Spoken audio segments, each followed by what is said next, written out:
Со блокада на патот доколку потитно не се преземат мерки за решавање на проблемите во оризопроизводството, се заканија производителите на ориз од Кочанско.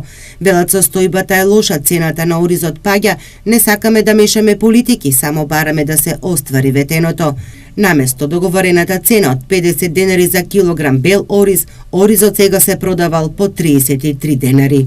Оризот од 40 спадна на 35, сега 33. Со тенденција да спадне на 30 денари. И му кажуват некој работа, тој не вака рекоа 25 со 50, 25 тарпата, 50 белио. Ние сакаме, имаме друга стратегија. Ќе ви ја кажам како.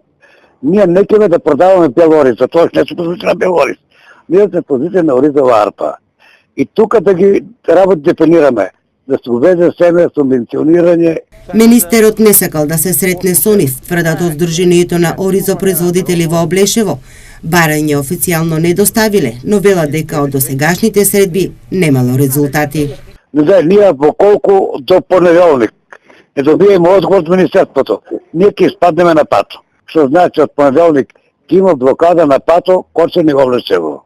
Од Сдруженијето на оризопроизводители потенцираат дека неизвестна била и планираната реколта за оваа година, со блокирани сметки од извршители. За 80% ќе се намалиле површините под ориз, кои онака поради сушата лани биле преполовени.